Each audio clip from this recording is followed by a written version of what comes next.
उभय नारी एवं पुरुष मानक पई घरोई औषध। आसंतु एही भिडियो रे आमे जानिबा। धैर्यर सहित सांग माने शेष पर्यंत भिडियोटी को निहाती देखंतु, कारण आपण माने एथिरु बहुत किछि कथा शिखिबाकू पाइबे एवं निजको सुस्थ मध्य रखि परिबे। आसंतु जानिबा टिप्स नंबर 1। बाहाघर पाई चेहरा को ग्लो सुंदर करबा पाई 1 चम्मच हळदी को तावारे किछि समय पाई हल्का फ्राए करंतु, जेमिति कि एहार रंग गाढ़ हळदिया रंग होई जिवो। तापरे हळदी को ठंडा हेबा पाई छाड़ी दियंतु। तापरे सेथिरे अल्प बेसन, कंचा क्षीर, कॉफी पाउडर मिसेकी एहाकू चेहरा रे लगांतु। 20 मिनिट परे चेहरा को भल भाबरे धोई दियंतु नॉर्मल पानी रे। देखिबे मुह पूरा एकदम ग्लो आउ गोरा मध्य देखा जिवो। नेक्स्ट, महिला मानकर मुहरे होइतिबा चुटी को हटेबा पाई अल्प क्षीर रे चीनी मिसाइकी फुटांतु एवं ठंडा हेबा परे सेथिरे अल्प कॉफी पाउडर मिसाई निश बा केश उठिथिबा स्थान रे लगेई देले मुहर सबु केश हटि जाइथाय। नेक्स्ट, आखि पता एवं आखि को अधिक सुंदर करबा पई चाहुतिले प्रत्येक दिन राति रे सोइबा पूर्वरु नड़िया तेल एवं भेसलिन रो मसाज करंतु। एहा कले आखि पता बहुत सुंदर होइथाय। नेक्स्ट, चंदा मुंडरे पुणी थरे चुटी उठिबा पाई सप्ताह को 3 थर मुंडरे देसी अंडा एवं पियाजर रस लगांतु। देखिबे धीरे धीरे केश उठिबा आरंभ होई जिवो। नेक्स्ट, राति रे सोइबा पूर्वरु हळदी मिसा क्षीर पीबा द्वारा शरीर रे ठंडार परिमाण कम हेबा सहित शरीर उज्जवल देखा जाए। नेक्स्ट, हळदी एवं लिंब पत्र को बाटिकी देहरे लगाइले चर्म रोग सब भल होइथाय। सांग माने जे मानको वीडियोटी भल लागुची निहाती लाइक टी करि दियंतु। आसंतु परवर्ती टिप्स विषय जानिबा। गाधोइबा पूर्वरु तेल मालिश करिकी गाधोइबा द्वारा ठंडा शीघ्र होई न थाए। नेक्स्ट, लुह को अटकाई रखिबा उचित नुहे। लुह जदि बहुची ताहाले बोहिबाकू दियंतु। एहा द्वारा मुंड जंत्रणा हेबा सहित क्रोध एवं ब्लड प्रेशर वृद्धि होइथाय। केबे भी लुह को अटकाई की रखंतु नाही, कारण बेले बेले कांदिबा मध्य शरीर पाई भल अटे। एहा द्वारा मनर सब दुख भी दूर होइथाय। नेक्स्ट, कदली सहित गुड़ खाइबा द्वारा ज्ञान वृद्धि होइथाय। नेक्स्ट, संध्या समय रे फल खाइबा उचित नुहे। एहा द्वारा शरीर रे एसिडिटी सृष्टि हेबा सहित ठंडा मध्य होइथाय। नेक्स्ट, जदि आपनको थकापन लागुथाए ताहाले अदा, लवंग, गुजुराती एवं गोलमरीचर चा पीले थकापन दूर होइथाय। सांग माने केउठारु आपण माने भिडियोटी देखुचंती निहाती मते कमेंट रे थरुटिए जणाई दियंतु। जदि आपण परिबाकू ताजा रखिबाकू चाहुचंती ताहाले पानी रे लेंबू रस मिसाई परिबाकू सेही पानी रे धोईकी रखंतु। एहा कले परिबा बहुत ताजा व फ्रेश रहिथाय। नेक्स्ट, गर्भावस्था रे प्रतिदिन कमला खाइबा द्वारा छुआ गोरा होइथाय। कमला रे विटामिन सी प्रचुर मात्रा रे रहिथाय। एहा शिशु को विकास करिबारे सहायता करे एवं छुआ मध्य गोरा बा सुंदर होइथाय। नेक्स्ट, आधा कप पियाज रस रे 7 रु 8टी भृषंग पत्र मिसाई बाटिबे।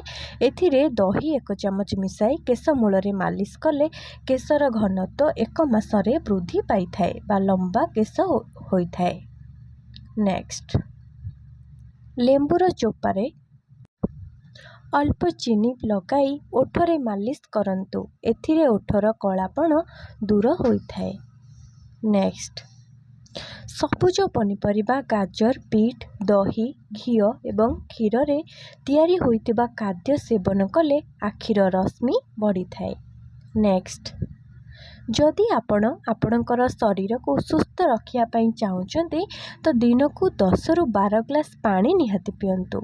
एहा द्वारा शरीर सुस्थ रही थाए, ता सहित चेहरा रे ग्लो आसी थाए।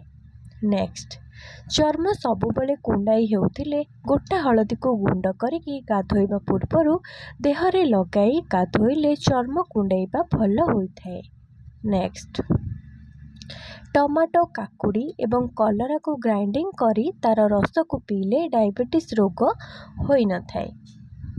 ନେକ୍ସଟ, ପ୍ରତ୍ୟେକ ଦିନ ସକାଳୁ 8ରୁ 10ଟି ତୁଳସୀ ପତ୍ର ଖାଇବା ଦ୍ୱାରା ଅନେକ ରୋଗରୁ ମୁକ୍ତି ମିଳିଥାଏ।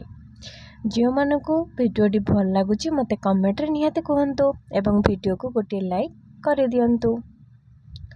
ଯେଉଁମାନଙ୍କର ଖାଦ୍ୟ ହଜମ କରିବାର କ୍ଷମତା କମ୍ ସେମାନେ କଞ୍ଚା ଅମୃତଭଣ୍ଡା ଖାଇବା ଉଚିତ।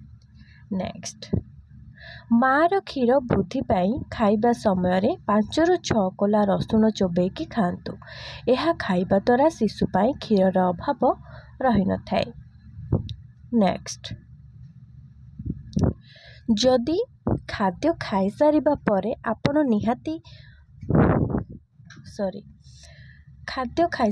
ପରେ ଆପଣମାନେ ପିଜୁଳି ଖାଆନ୍ତୁ। ଏହା ଖାଇବା ଦ୍ୱାରା କୋଷ୍ଠକାଠିନ୍ୟ ଭଳି ରୋଗରୁ ମୁକ୍ତି ମିଳିଥାଏ। ନେକ୍ସଟ, ପାଣିରେ ତେଜପତ୍ର ପକାଇ କିଛି ସମୟ ଫୁଟାନ୍ତୁ।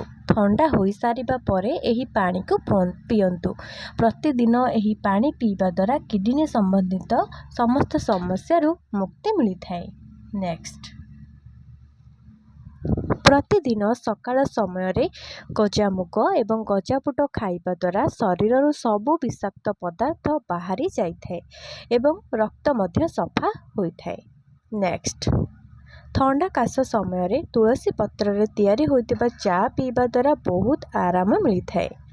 ନେକ୍ସଟ, ଚେହେରାରେ ମେକଅପ୍ କରିବାର 10 ମିନିଟ୍ ପୂର୍ବରୁ ନଡ଼ିଆ ତେଲ 2 ବୁନ୍ଦା ନେଇକି ଅଳ୍ପ ମସାଜ କରନ୍ତୁ। ଏହା ମସାଜ କରିବା ଦ୍ୱାରା ମେକଅପ୍ ଅଧିକ ସମୟ ପାଇଁ ଠିକ୍ ରହିଥାଏ ଏବଂ ମେକଅପ୍ ଶୀଘ୍ର ଖରାପ ବି ହୋଇନଥାଏ। ନେକ୍ସଟ, ଯେଉଁମାନଙ୍କର ଶରୀରରେ ରକ୍ତହୀନତା ଏବଂ ରକ୍ତର ଅଭାବ ରହିଛି ସେମାନେ ପ୍ରତିଦିନ ବାଇଗଣ ଆଉ ପାଳଙ୍ଗ ଶାଗ ନିଶ୍ଚୟ ଖାଇବା ଉଚିତ। ଏହା କଲେ ଶରୀରରେ ରକ୍ତହୀନତା ଦୂର ହୋଇଥାଏ। ନେକ୍ସଟ, ଯେଉଁମାନଙ୍କୁ ଭୋକ ହେଉନଥାଏ ସେମାନେ ଡାଳିମ୍ବ ମଞ୍ଜିକୁ ବାହାର କରି ସେଥିରେ ଅଳ୍ପ କଳା ଲୁଣ ପକାଇ ଖାଇବା ଦ୍ୱାରା ଭୋକ ଲାଗିବା ଆରମ୍ଭ ହୋଇଯାଏ। ନେକ୍ସଟ, ଯଦି ହାର୍ଟ ଆଟାକରୁ ମୁକ୍ତି ପାଇବା ପାଇଁ ଚାହୁଁଛନ୍ତି ତାହେଲେ ପ୍ରତିଦିନ ପିଆଜ ଏବଂ ରସୁଣ ନିହାତି ଖାଆନ୍ତୁ। ନେକ୍ସଟ, ବାରମ୍ବାର ହାକୁଟି ଆସୁଥିଲେ 1 ଚାମଚ ଚିନି ଖାଇଲେ ହାକୁଟି ଆସିବା ବନ୍ଦ ହୋଇଯାଏ। ନେକ୍ସଟ, ଦାନ୍ତ ଭାଙ୍ଗି ଯାଇଥିବା ସ୍ଥାନରେ ଟମାଟୋ ରସ ଲଗାଇଲେ ନୂଆ ଦାନ୍ତ ଶୀଘ୍ର ଉଠିଥାଏ। ନେକ୍ସଟ, ମୁହଁରେ କଳା ଦାଗ ଥିଲେ ରାତିରେ ଶୋଇବା ପୂର୍ବରୁ କଞ୍ଚା କ୍ଷୀର ସହିତ ଅଳ୍ପ ହଳଦୀ ମିଶାଇ ମୁହଁରେ ମାଲିସ କରିକି ଶୁଅନ୍ତୁ। ଏମିତି 1 ସପ୍ତାହ କରିବା ଦ୍ୱାରା ମୁହଁରୁ ସବୁ କଳା ଦାଗ ଦୂରେଇ ଯାଇଥାଏ। ନେକ୍ସଟ, ଅମୃତଭଣ୍ଡା ପ୍ରତିଦିନ ସିଝାଇ ଖାଇବା ଦ୍ୱାରା ନାରୀର କ୍ଷୀର ବୃଦ୍ଧି ହୋଇଥାଏ ଏବଂ ଶିଶୁକୁ କ୍ଷୀରର ଅଭାବ ହୋଇନଥାଏ। ନେକ୍ସଟ, ରାତ୍ରି ସମୟରେ ଖଟା ଫଳ କିମ୍ବା ଖଟା ଜିନିଷ ଖାଇବା ଉଚିତ ନୁହେଁ। ନେକ୍ସଟ, ଯେଉଁମାନଙ୍କର କୋଷ୍ଠକାଠିନ୍ୟ ସମସ୍ୟା ରହିଅଛି ସନ୍ଧ୍ୟା ସମୟରେ ଅମୃତଭଣ୍ଡା ସନ୍ତୁଳା ନିହାତି ଖାଆନ୍ତୁ। ନେକ୍ସଟ, ପାଣିକୁ ସବୁବେଳେ ଧୀରେ ଧୀରେ ବସିକି ପିଅନ୍ତୁ। ଏହାଦ୍ୱାରା କେବେ ବି ପେଟ ରୋଗ, କିଡନୀ ରୋଗ ଏବଂ ହାର୍ଟ ଭଳି ରୋଗ ହୋଇନଥାଏ। ନେକ୍ସଟ, ମାସିକ ଧର୍ମ ସଠିକ୍ ସମୟରେ ହେଉନଥିଲେ ଗୋଟିଏ ଗ୍ଲାସ ପାଣି ନିଅନ୍ତୁ। ପାଣି ଫୁଟିବା ପରେ ସେଥିରେ ହଳଦୀ, ଖଣ୍ଡେ ଅଦାର ଛେଚା, ପାନମଧୁରୀ ଏବଂ ଜୁଆଣି ପକାଇକି ଫୁଟାନ୍ତୁ।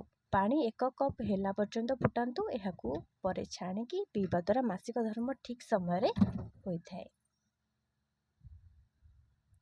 ସମ୍ପୂର୍ଣ୍ଣ ଭିଡ଼ିଓଟି ଦେଖିଥିବାରୁ ହୃଦୟରୁ ସମସ୍ତଙ୍କୁ ବହୁତ ବହୁତ ଧନ୍ୟବାଦ। ଭିଡ଼ିଓଟି ଭଲ ଲାଗିଥିଲେ ଲାଇକ୍, ସେୟାର, କମେଣ୍ଟ ଆଉ ସବସ୍କ୍ରାଇବ୍ କରିଦିଅନ୍ତୁ। ଏହାଦ୍ୱାରା ଆପଣମାନେ ଶିକ୍ଷଣୀୟ ଭିଡ଼ିଓ ଶୁଭ ମୋଟିଭେସନାଲ୍ ୟୁଟ୍ୟୁବ୍ ଚ୍ୟାନେଲରେ ହିଁ ପାଇପାରିବେ।